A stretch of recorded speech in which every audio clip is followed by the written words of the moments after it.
Ça va être la castagne, ça va être la bagarre pendant 180 minutes. Encore des coups de coude, des tacles à la gorge. Diego Simeone qui va courir le long de la touche. Ça va être encore un carnage, les gars. Ça va être un combat. Le derby madrilène en huitième de finale de Ligue des Champions. Les amis, j'espère que vous allez bien. On va revenir sur ce tirage. Et oui, le Real a tiré l'Atlético. En vrai, je suis dégoûté, je suis saoulé. Je suis saoulé parce que j'aurais aimé les Leverkusen. Pourquoi? Pas parce que les Leverkusen est moins fort, loin de là. J'imagine même le contraire.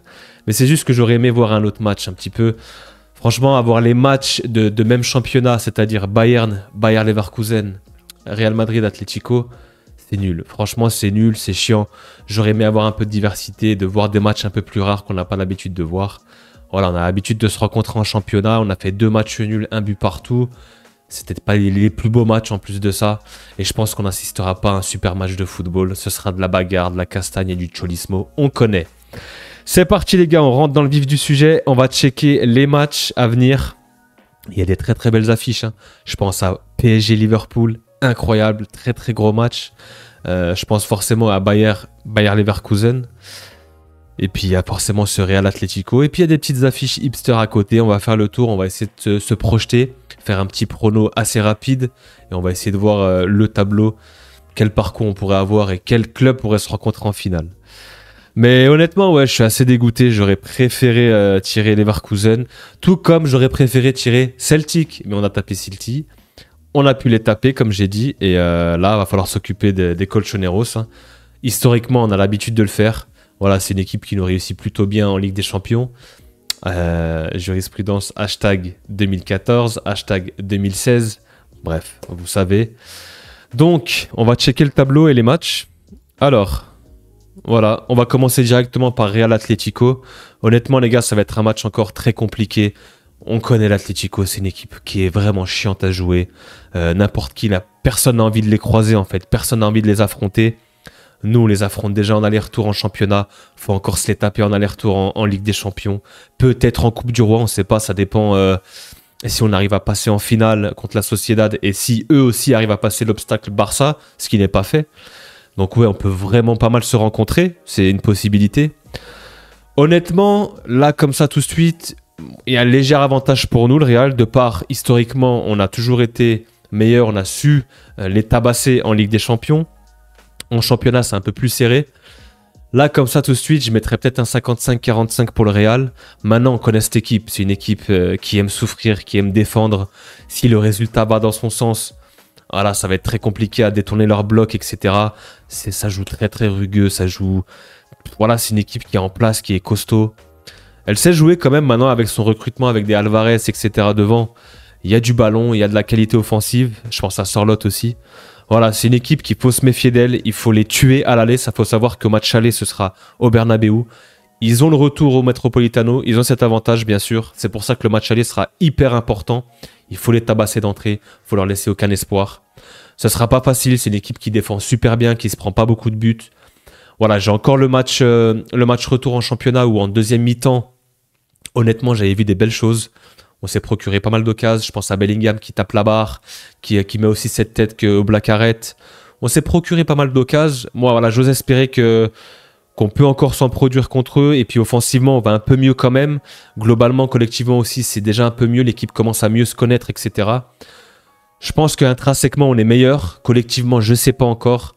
Ça peut être un piège. Voilà, moi, je pars du principe qu'on va quand même réussir à se qualifier. En tout cas, j'espère. Forcément, on checkera bien ce match aller-retour. On fera les avant-matchs, les débriefs, vous connaissez. On va juste passer au match qui est juste en dessous, où il y aura potentiellement une demi-finale. C'est PSV-Arsenal. Voilà, petite affiche sympa. Donc, ce match aller sera au PSV, le match retour à l'Emirates. Voilà, avantage pour Arsenal. Enfin, Arsenal est favori, même si, voilà, elles ont une pénurie de joueurs, pénurie de blessures. Honnêtement, le secteur offensif, il est dépeuplé. Je pense à Saka, je pense à Havertz, je pense à Martinelli. Donc ouais, ils n'ont plus personne devant. Ils n'ont pas recruté cet hiver. Arsenal, attention. Cette équipe du PSV qui est très joueuse à domicile, qui sait jouer offensif, qui sait marquer. Mais voilà, dans la double confrontation, je pense qu'Arsenal va s'en sortir. Donc, on peut avoir un Real Arsenal en quart de finale. ça peut être déjà un très très gros match. Bon, déjà que l'Atlético, c'est un très gros match. Faut savoir que le Real va essayer de se taper que des gros matchs. D'ailleurs, je vais vous montrer quelque chose. Je vais vous montrer quelque chose vite fait. On va pas perdre de temps.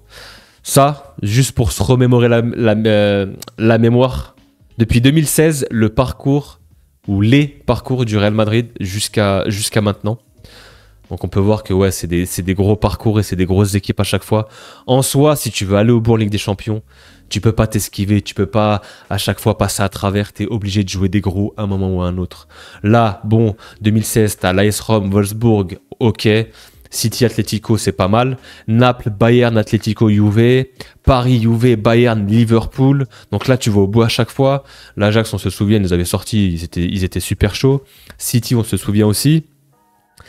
Atalanta, Liverpool, Chelsea, des gros morceaux. En 2022, tu as Paris, Chelsea, City, Liverpool. Un parcours de zinzin. On se souvient de cette épopée 2022 extraordinaire. La plus belle Ligue des Champions que j'ai jamais vue de ma vie, de mon vivant en tout cas. 2023, Liverpool, Chelsea, City, hein, c'est toujours les mêmes équipes. Hein, c'est souvent de l'APL en plus. City nous avait tarté. Hein, en 2023, ils étaient allés au bout. En 2024, Leipzig, un match très compliqué. City, Bayern, Dortmund. Et puis là, encore une fois, City, Atlético. Ça peut être potentiellement, comme j'ai dit, Arsenal. Et puis après, potentiellement, ça peut être encore Liverpool ou le PSG en demi. Enfin bref, ça va être encore un parcours de titan, un chemin très très compliqué. Mais on a l'habitude avec le Real. Donc, peut-être un Real Arsenal, comme j'ai dit en quart de finale. Honnêtement, les gars, je vous préviens. S'il y a un Real Arsenal, je vais tout faire pour aller voir un des deux matchs. Que ce soit à Madrid ou à Londres. Peut-être à Madrid. Je pense que je vais peut-être aller à Madrid. Je vais voir. Il n'y a rien qui est sûr, il n'y a rien qui est fait. Peut-être aller vlogger là-bas, vous faire un super vlog, etc. Et vous faire vivre l'ambiance au stade. Voilà, c'est pas sûr, mais en tout cas, c'est un projet et j'espère. Faut encore passer l'Atlético déjà. Hein. Ensuite, on passe juste au-dessus. Aston Villa, Bruges, l'équipe surprise, hein, le Bruges qui joue pas mal, hein, qui a fait une très très bonne première phase de ligue et qui ensuite a sorti, il me semble c'était l'Atalanta avec 2 victoires, hein, match aller, match retour, qui vont affronter Aston Villa, une bonne équipe aussi de PL. Super match, franchement hyper ouvert, très dur à pronostiquer honnêtement. Aston Villa, je sais que c'est pas mal à domicile, Bruges, jusqu'où ils peuvent aller, honnêtement jusqu'où ils peuvent aller. Franchement, ce qu'ils ont montré, c'est pas dégueu. Bon, ils ont quand même fini 24e, il me semble, de la phase de ligue. Mais ensuite, ce qu'ils ont proposé contre l'Atalanta, c'était du très très haut niveau. Est-ce qu'ils pourront passer cette étape à Aston Villa? J'ai envie de te dire oui, c'est pas un ogre non plus. Donc honnêtement, Bruges, méfiance. Je partirais quand même sur Aston Villa, mais moi, peut-être que je mettrais peut-être une petite pièce sur Bruges, on sait jamais. Hein. Ça peut être une surprise. En tout cas, s'il passe, je serais pas choqué pour moi. Ça peut être l'équipe surprise. Et puis Aston Villa, comme j'ai dit, c'est pas non plus le cadre européen de toutes ces équipes-là. Honnêtement, il peut y avoir une surprise ici. PSG Liverpool. Waouh, quelle affiche, les gars. C'est un match XXL. Déjà un très très gros match en 8e. On a déjà des très très gros matchs en 8e. On a l'impression d'être en quart. C'est ça qui est bien avec ce nouveau format. C'est que même pendant la phase de ligue, en 16e au barrage, en 8e, il y a beaucoup de gros matchs. Ce format fait que, en fait, ils veulent des grosses affiches, ils veulent du spectacle, justement pour le spectateur.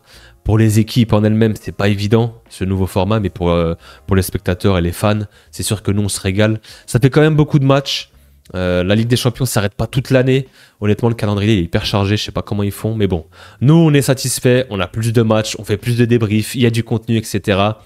Et honnêtement, il y a des belles affiches comme celle-ci, PSG Liverpool. Waouh, quel match. Honnêtement, il y a 3 mois en arrière, tu m'aurais donné ce match. Je t'aurais dit, il n'y a pas photo. Je t'aurais dit, il n'y a pas photo. Liverpool à 80-20 les aurait dominés. Maintenant, à l'heure actuelle, moi, je vais beaucoup me baser sur la dynamique actuelle et l'état actuel des équipes. Parce qu'il faut savoir que les matchs arrivent très très vite. Hein. C'est le 4 mars. C'est dans 2 semaines à peu près. Même pas 10 jours. Ouais, à peu près 2 semaines. Et le match retour, ce sera mi-mars. Donc ça vient très très vite. Donc moi, je vais me baser aussi sur la dynamique et l'état de forme actuel. Et honnêtement, à l'heure actuelle, l'écart entre ces deux équipes, c'est un petit peu resserré. Liverpool sont un petit peu en baisse de régime, sont un petit peu fatigués. Tu me diras, bon, voilà, c'est au mois de janvier, c'est un peu normal. Eux, ils ont un mois de décembre avec le Boxing Day qui est assez chargé. On sait qu'en février, mars, avril, c'est les mois les plus importants. Ils peuvent avoir un coup de moins bien, ça se comprend. Malgré ça, ils sont toujours premiers de PL avec de l'avance. Ils ont quand même terminé premier de la phase de Ligue. Ils sont présents, ça reste une équipe extraordinaire.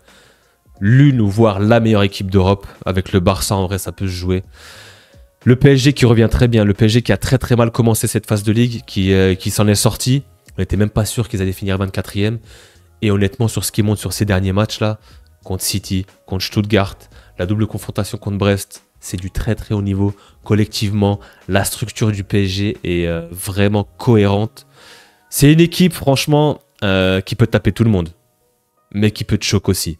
Honnêtement, le PSG, voilà, aujourd'hui, ils peuvent regarder dans les yeux Liverpool, je pense.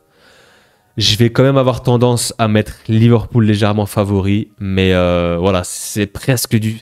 Je vais pas dire que c'est du 50-50, je dirais plus 60-40 pour Liverpool.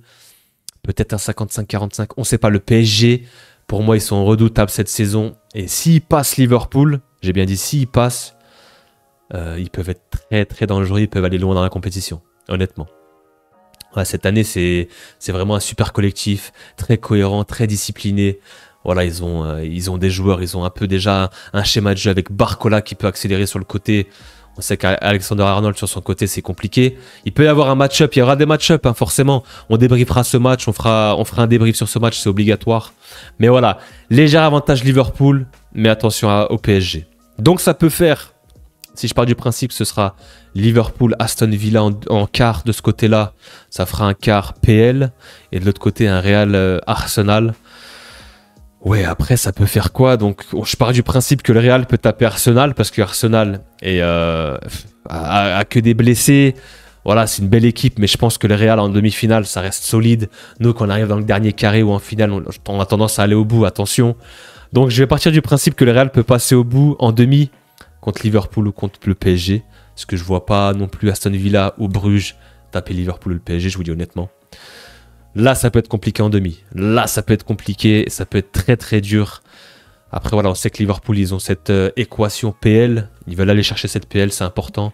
Le PSG, je pense qu'ils seront champions de Ligue 1. Ils vont tout donner pour cette Ligue des Champions. L'un ou l'autre, ça peut être très, très compliqué en demi-finale. On passe de l'autre côté du tableau, bien sûr. Et là, on va commencer par Inter, Feyenoord. Honnêtement, voilà, pas trop de suspense. L'Inter est largement favori sur cette rencontre et pour moi largement au-dessus. Feyenoord, Rotterdam, pour moi c'est presque une anomalie qu'ils soient là. Ah, ils ont mérité, ils ont battu le Milan à plat de couture. Franchement, rien à dire, c'était mérité. Maintenant sur ce match-là, je pense que les Milanais vont se venger. Les Interistes plutôt vont se venger pour le Milan et je pense que l'Inter va se qualifier. Bayer, Leverkusen, Bayern Munich. On a eu ce match il n'y a pas longtemps et honnêtement, le Bayern Leverkusen a dominé le Bayern, mais de la tête et des épaules. Même au niveau des stats, c'était ahurissant. Ils auraient mérité de gagner ce match. Honnêtement, il faut se méfier du Bayern. Il faut se méfier du Bayern parce que moi, je vais vous dire un truc, les gars. La vérité d'un match n'est pas forcément celle d'un autre. Honnêtement, on peut avoir un Bayern destructeur qui peut taper 3-0 Leverkusen. Honnêtement, sur ce match aller, ils peuvent faire le boulot. Maintenant, sur la forme actuelle, une fois encore, comme j'ai dit, c'est du 50-50. Franchement, c'est compliqué. Mais j'ai le sentiment, honnêtement, j'ai le sentiment que Leverkusen est plus costaud, est plus régulier et va se procurer plus d'occasions sur la double confrontation. Munich, franchement, c'est très compliqué, c'est bancal. Même si, comme j'ai dit, ils peuvent faire un gros match. Ils ont des individualités, ils ont Musiala, Kane, ils ont qui d'autre, Olivier, etc. Défensivement, c'est pas mal aussi avec Upamecano, etc. Mais de ce qui monte ces dernières semaines, même contre le Celtic, ils ont galéré. En Bundes, ils se prennent beaucoup de buts. Je crois contre Kiel, ils s'étaient pris 3 buts aussi. C'est poussif un petit peu, c'est pas très très dominateur. Donc honnêtement, Leverkusen sur les deux matchs, surtout c'est la Bundes est pliée, je pense qu'ils peuvent les avoir. Je mettrai un avantage Leverkusen pour moi ici. Lille-Dortmund, honnêtement, le meilleur tirage pour Lille. Je vous dis honnêtement, pour moi, c'est le meilleur tirage pour Lille. Pour moi, c'était mieux de choper Dortmund que Bruges ou Aston Villa. Je m'explique, Dortmund, c'est une équipe inconstante. C'est une équipe inconstante cette saison, illisible, on ne sait pas ce qu'ils font. Cette équipe, elle peut très bien gagner 3-0 contre le Sporting et se faire taper contre Bochum 4-2. Voilà, c'est la réalité aujourd'hui de Dortmund. C'est une équipe inconstante, chaud, froid, sur courant alternatif. Franchement, Lille, pour moi, est beaucoup plus structurée. Dortmund, faut se méfier, c'est le dernier finaliste. C'est une équipe quand même qui est cohérente, qui a l'habitude de ces soirées européennes. Honnêtement, c'est un flip, c'est un 50-50. Et je mettrais même peut-être Lille légèrement favori, sachant que Lille va recevoir au match retour. S'ils arrivent à faire un match costaud au Signal Iduna Park, ils peuvent aller chercher quelque chose à Pierre-Mauroy. Et franchement, j'aimerais que Lille passe. Honnêtement, j'aimerais que Lille passe. Et on termine par le Barça qui a tiré Benfica. Les gagnants du tirage, hein, honnêtement, hein, c'est les gagnants du tirage. Benfica-Barça. Ils auraient pu taper le PSG, ils ont tapé Benfica. Moi, j'aurais aimé voir ce match PSG-Barça. Ça aurait été une belle confrontation. Et puis, on sait un petit peu l'histoire qu'il y a entre ces deux équipes. Ce sera Benfica pour le Barça. Bon, bah là, encore une fois, on a eu ce match en phase de ligue, en phase de championnat. C'était un match extraordinaire. On l'avait débriefé. 5-4, il me semble. Ouais, il y a eu des dingueries dans ce match-là. Il me semble que Ter Stegen avait un petit peu trop fumé ou avait un peu, ouais, c'est ça, avait un peu trop fumé ou un peu trop bu, je sais pas, l'un ou l'autre. Mais c'est vrai que ce match-là, c'était un sketch. Il y a eu des buts, c'était un peu n'importe quoi, les pénaltys, etc. Bon, on sait que le Barça, les gars, ils ont un parcours ici. Ils sont sur la bonne partie du tableau pour moi. Contre Benfica, j'ose espérer qu'ils vont passer, je pense. Ce serait une anomalie, ce serait un échec pour eux. Et puis ensuite, ce sera Dortmund ou le LOSC. Encore une fois, c'est des équipes qui sont à leur portée. Donc si le Barça ne va pas au minimum, et je dis bien encore une fois, au minimum en demi-finale, ça sera un échec. Ce sera une faute professionnelle, une anomalie. Depuis ce qu'ils nous montrent en début de saison, de ce qu'ils nous ont montré en Ligue des Champions, ils ont terminé deuxième. Pour moi, la logique voudrait que le Barça arrive en demi. S'ils arrivent en demi, ce sera contre soit l'Inter ou soit Leverkusen, d'après mes pronostics. Inter-Leverkusen contre le Barça, là ça peut commencer à être intéressant. Ça peut être dangereux pour le Barça, ça peut être un match-up un peu plus serré déjà. Mais j'ai hâte de checker ça, mais je pense que le Barça va arriver, a le chemin ouvert, va arriver en demi-finale assez tranquillement. Voilà, on a fait un petit peu le tour. Donc, attendez, on va essayer d'aller jusqu'en finale. Mais je peux pas me prononcer jusqu'en finale, c'est compliqué honnêtement. Là, je m'arrête au demi. Honnêtement, comme j'ai dit, je vois peut-être le Real arriver jusqu'en demi. Faudra passer l'Atlético déjà. Il y aura encore Arsenal derrière, même si Arsenal, pour moi, ils ont beaucoup de blessés, c'est compliqué. PSG, Liverpool en demi, soit l'un ou l'autre. Là, ça peut être compliqué, on peut s'arrêter ici. Moi, honnêtement, comme j'ai dit depuis le début, je vois pas le Real aller au bout de sa Ligue des Champions. J'espère aller en bout en Liga ou aller chercher une Coupe du Roi. En Ligue des Champions, c'est très compliqué. On sait jamais avec ce Real, à chaque fois, on n'est pas attendu. Il nous manque un 9, on n'est pas favori, l'équipe est remaniée, est moins forte cette saison, mais au final, ils retrouvent les ressources. On sait que la Ligue des Champions, c'est notre jardin, on a ce supplément d'âme, on a ce truc, et voilà, on sait jamais avec le Real. Mais honnêtement, voilà, moi je pars du principe que de ce que je vois depuis le début de saison, ça va être compliqué, et je nous vois nous arrêter en demi-finale.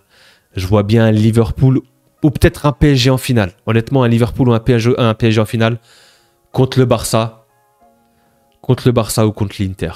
Voilà. Moi, c'est à peu près ça que je vois en finale. Soit Liverpool ou PSG, soit le Barça, soit l'Inter. Ça peut être une très très belle finale en tout cas. Voilà, ce sera tout les gars pour ce petit récap, ce petit débrief, tirage au sort Ligue des Champions. Forcément, on reviendra sur ces matchs, sur ces tirages, etc. Il y aura les avant-matchs du côté du Real. Il y aura des débriefs du côté des grosses affiches comme PSG, Liverpool, le Barça, l'Inter, pourquoi pas, le LOSC, etc. On verra, ça dépend le temps que j'aurai, etc., les affiches. Mais en tout cas, on va essayer de couvrir un maximum les affiches de Ligue des Champions. Il y a des très très beaux matchs, ça commence dans 2 semaines les gars, on est gâtés, ça revient très très vite. Voilà, dites-moi en commentaire ce que vous en pensez vous. Donnez-moi aussi vos pronostics, votre parcours, qui vous voulez aller au bout, quelle finale vous voyez, etc. N'hésitez pas à mettre ça dans les commentaires. Pour les nouveaux, vous connaissez la chanson, abonnez-vous, activez la cloche, likez cette vidéo, commentez, partagez. Ça fait chaud au cœur pour la force. Merci à tous ceux qui le feront. Et sur ce, je vous souhaite un agréable week-end et on se revoit dimanche pour le match du Real. Passez une bonne soirée. Ciao, ciao.